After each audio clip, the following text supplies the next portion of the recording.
ये ज़िला इंतज़ामिया जो है, डिस्ट्रिक्ट एडमिनिस्ट्रेशन, ये गहरी नींद में सोई हैं। इनको इस गहरी नींद से जागने का वक्त आ गया है। इनको जागना चाहिए और यहाँ पे लोगों का काम करना चाहिए। मतलब ब्रिज तो दूर की बात है, ये तो लोगों का फ़ोन नहीं उठाते हैं। यहाँ पे लोग इनको पानी के लिए भीख मांग रहे हैं कि हमें पानी के टैंकर्स चाहिए, उनका फ़ोन नहीं उठा रहे हैं। और यहाँ पे लोग इनको बार बार फ़ोन करते हैं अपनी तकलीफ़ें बोलने के लिए। अगर ये यही पब्लिक सर्विस कर रहे हैं, इनको मेहरबानी करके या तो वॉलंटियर रिटायरमेंट लेनी चाहिए या तो घर में बैठना चाहिए। लोगों को धोखा नहीं देना चाहिए। ये जो इनको सरकार तनख्वाह दे रही है, तनख्वाह इसलिए दे रही है कि इन लोगों का काम करें। अगर ये तनख्वाह इसलिए जेब में रख रहे हैं कि लोगों का काम ना करें, फिर हमें इनको समझाना आएगा। हम साफ साफ इनको बोल रहे हैं। और जो ये आज अपना engineer Rashid member of parliament यहाँ पे आया था, कभी इसका इशू उठा रहा था, अस्पताल का इशू। उसका काम है इस टाइम वहाँ पे डॉक्टर लाना।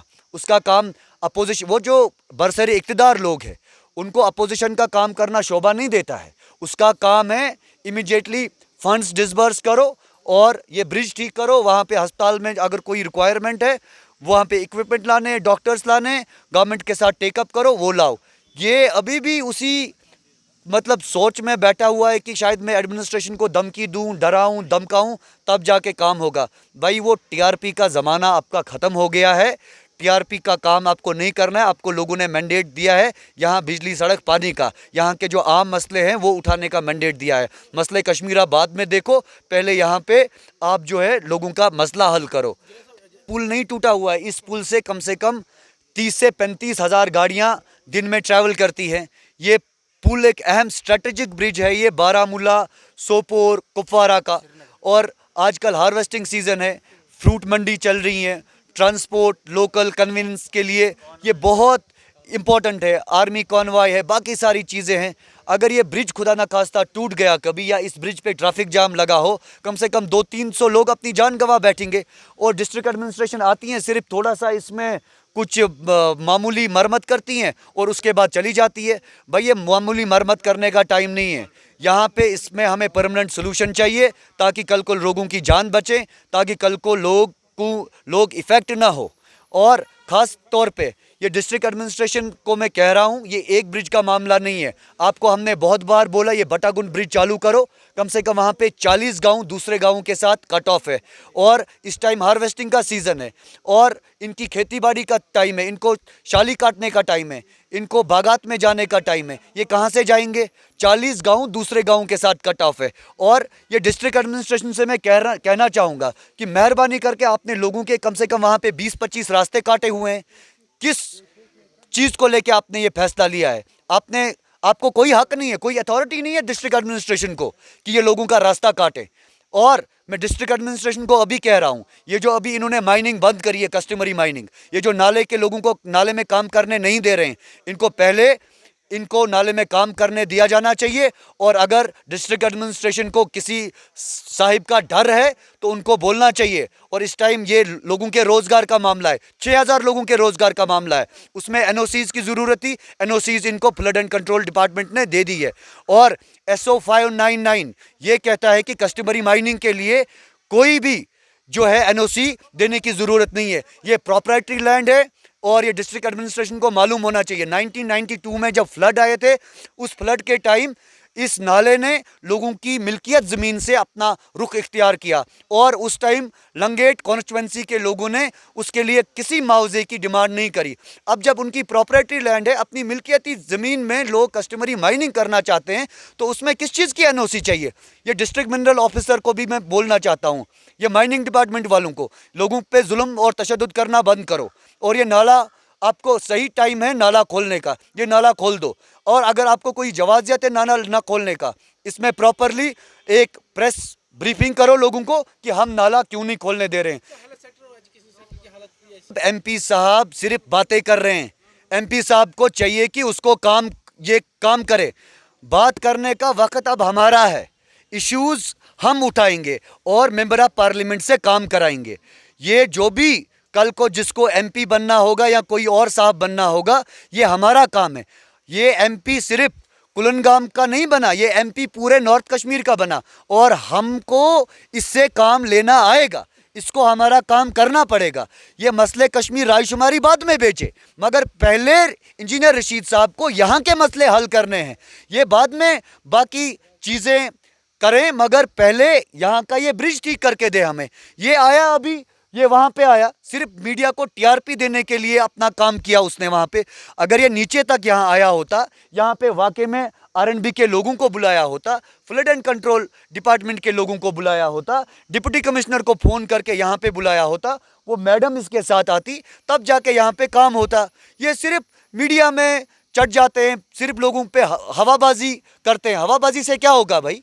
हमें चाहिए कि काम हो, और हमें चाहिए कि ये डॉक्टर्स भेजा अस्पताल में, जहाँ डॉक्टर्स की कमी है, जहाँ पे एजुकेशन सेक्टर ठीक करने की ज़रूरत है, वहाँ पे इसके पास अब फंड्स है, ये फंड्स अलॉट करें और काम कराए लोगों का। बातों से क्या होगा? बातें हमने इनकी बहुत सुनी है, और इस टाइम एक्शन लेने का वक्त है। डिस्ट्रिक्ट एडमिनिस्ट्रेशन को नींद से जागने का वक्त है। डिस्ट्रिक्ट एडमिनिस्ट्रेशन ये बहाना ना ले कि हम हस्ती नहीं चलेगी, कि ये हम हस्ती कर रहे हैं कि नहीं जी हम नहीं नाला खोलेंगे, हम इलेक्शन के बाद खोलेंगे नाला। ये जी इलेक्शन में अगर हम नाला खोलेंगे तो ये मॉडल कोड ऑफ कंडक्ट की वायलेशन है। कौन सा वायलेशन है? कौन सी किताब में ये लिखा है?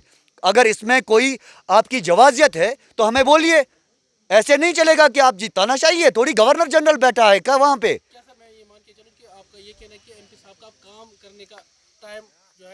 उसको मसले कश्मीर का वक्त खत्म हो गया। वो मसले कश्मीर जो गिलानी साहब कल तक उठा रहे थे, उस मसले कश्मीर की वजह से हमने 50,000 लोग कब्रों में देखे। अगर मेरा तो काम है, मैं तो हर जगह पहुंचूंगा जहां जहां लोगों के इशू है, मेरा तो काम है वहां पहुंचना, और हमारा काम है मसला उठाना। एमपी साहब का काम है मसले को ठीक करना। ये तो कल ही हुआ। ये तो कल, आज हुआ ना, आज आया ना, और कितने बजे आता मैं तो अभी तक लोगों को घर में मिल रहा था, लोगों से बात कर रहा था। कुलनगाम के लोगों ने जो ही मुझे फ़ोन किया, जो ही मुझे टेलीफोन आया, मैंने मीटिंगें सारी वहीं पे छोड़ी। ये इन लोगों से पूछिए, मैंने सारी मीटिंगें वहाँ पे छोड़ी, और मीटिंगें छोड़ के जो ही मुझे यहाँ के लोगों ने फ़ोन किया, बोला मेहरबानी करके आप यहाँ पे आओ, मैं उसी टाइम तुरंत यहाँ पे पहुँच गया। क्योंकि डिस्ट्रिक्ट एडमिनिस्ट्रेशन से मैसेज रहेगी, नींद से जाग जाओ, और किसी प्रेशर में आके लोगों के साथ आप जाती मत करो। आपको मेहरबानी करके ये ब्रिज, हमें 3-4 टूटे हुए हैं, बटागुंड का ब्रिज, तुलवारी का ब्रिज, दांदा कदल ब्रिज और ये कुलनगाम ब्रिज, ये हमें ठीक करके दो। और यहाँ पे लोगों का जो पानी का मामला है, ये पानी का मामला ठीक करो। हमें डायरेक्ट सेक्रेटरीट फ़ोन करना पड़ता है इनके आला हुकाम को, तब जाके यहाँ पानी आता है। डिस्ट्रिक्ट एडमिनिस्ट्रेशन को मालूम ही नहीं है, ये पानी का टैंकर यहाँ पे नहीं भेज पा रहे हैं, फिर किस चीज़ की डिस्ट्रिक्ट एडमिनिस्ट्रेशन? और सबसे इम्पोर्टेंट मामला, ये जो मैं नाले की बात कर रहा हूँ, ये नाले की बात को लेके इनको ये नाला खोलना चाहिए। और वहाँ पे पूरे इस नाले को लेके साथ साथ जो रास्ते जा रहे थे नाले में उतरने के लिए, उनके ज़मीन ज़रात में उतरने के लिए, इन्होंने सारे रास्ते बंद किए। क्या जवाज़ियत है डिस्ट्रिक्ट एडमिनिस्ट्रेशन को? ये वो रास्ते बंद करी हुई है। एमपी इनको प्रेशर से शायद प्रेशर कर रहा है, बोल रहा है कि नहीं जी नाला नहीं खोलो, शायद किसी को क्रेडिट जाएगा। भाई हमें क्रेडिट से कोई मतलब नहीं है, हमें मतलब है हमें 6,000 लोगों के रोज़गार का मामला है। 6,000 लोगों का रोज़गार इफ़ेक्ट हो रहा है। कल तक मैंने इसलिए बात नहीं करी इस पर, क्योंकि कल तक मुझे ये लगता था कि खुदा ना नहीं एमसी क्या वायलेशन होती है इसको, एमसीसी को लेके मैंने इसलिए बात नहीं की। मैं कहा कि इसमें मैं बात करूं, ये लोगों को ना लगे कि शायद ये मैं वोट बैंक पॉलिटिक्स के लिए कर रहा हूं। मगर कल वोट डले, कल वोट बैंक पॉलिटिक्स खत्म हो गया, और आज मैं फिर से ये मामला उठाऊंगा। और उन लोगों को ये जवाब है कि मीर जुनैद वोट के लिए, ये नाले के 6,000 लोगों के लिए बात नहीं कर रहा था। हमारी party Jammu Kashmir workers party है, ये वर्कर के लिए हमारी जान हाजिर होगी। हम इस वर्कर के लिए जब तक जिंदा है आवाज़ उठाएंगे, इनके हुकूक के लिए लड़ेंगे, और ये आज भी लड़ेंगे, आगे भी लड़ेंगे। आपके मीडिया के वसादत के ज़रिए डिस्ट्रिक्ट एडमिनिस्ट्रेशन से मैं कहता रहा हूँ कि ये पहले नाला खोलिए, आपको कोई जवाजियत नहीं है अभी नाला बंद करने के लिए। हाँ, अगर कोई जवाजियत है तो लोगों को ब्लैक एंड वाइट में लिख के दे दो, ताकि अगर आपके हद इख्तियार में नाला खोलना नहीं है, हम श्रीनगर में जाके राजभवन में अपनी अर्जी दायर करेंगे। तो हमें तो एटलीस्ट क्लियरली बोलो कि मसला क्या है, क्यों नहीं नाला आप खोल सकते हो। और अगर किसी दबाव में आप नहीं खोल रहे हो, फिर ये आम लोगों के साथ ज्यादती कर रहे हैं। और रास्ता काटने का तो कोई मामला ही नहीं है। कल को डिस्ट्रिक्ट एडमिनिस्ट्रेशन लोगों को कहेगी हम आपको बेडरूम में जाने नहीं देंगे, हम आपको घरों में घुसने नहीं देंगे, ये कैसी डिस्ट्रिक्ट एडमिनिस्ट्रेशन है? और आज कह रहे हैं कि हम रास्ते बंद करेंगे, हम आपको रास्तों से चलने नहीं देंगे। मतलब डिस्ट्रिक्ट एडमिनिस्ट्रेशन है कि ये गवर्नर जनरल का राज चल रहा है? अरे भाई, ये जनता का मामला है, आप पब्लिक सर्वेंट है, आप पब्लिक का काम करिए। आपका ये मानना है कि अफसरराज नहीं चलेगा? अफसर क्यों चलेगा? अफसरराज मुझे बोलो, अफसरराज क्यों चलेगा? भाई अफसर यहाँ पे जितने भी है उनको लोगों को सहूलियत पहुंचाने का काम करना है। और अफसर राज लोग जनता की अदालत में नहीं चलता है, जनता फैसला करती है। जनता ने फैसला किया है कि हमें ब्रिज चाहिए, हमें यहाँ पे अच्छे रोड चाहिए, हमें यहाँ पे बिजली मुहैया हो, हमें यहाँ पे पानी दस्तयाब हो। ये जनता चाहती है। एडमिनिस्ट्रेशन को इन चीज़ों को फैसिलिटेट करना है। इशू पे सुनवाई नहीं हुई थी, अगला कदम क्या होगा? देखो, अगर इन चीज़ों पे डिस्ट्रिक्ट एडमिनिस्ट्रेशन ने काम नहीं किया तो डिस्ट्रिक्ट एडमिनिस्ट्रेशन तैयार रहे। ये जो जितने भी नेशनल हाईवे हैं, ये वाला नेशनल हाईवे भी लोग बंद करेंगे, वो वाला नेशनल हाईवे भी बंद होगा। और साथ साथ में आप ये चीज़ देख लीजिएगा कि अभी तक लोग कुछ और मुद्दों पे रास्ते बंद करते थे, कुछ और मुद्दों को लेके जो है कि बाकी सारी चीजें करते थे। मगर इस बार जो है अवाम अपने हुकूक के लिए रास्ता बंद करेगी और ये अवाम का हक है। अगर डिस्ट्रिक्ट एडमिनिस्ट्रेशन नहीं किया तो ये अवाम सड़कों पे आके बैठ जाएगी।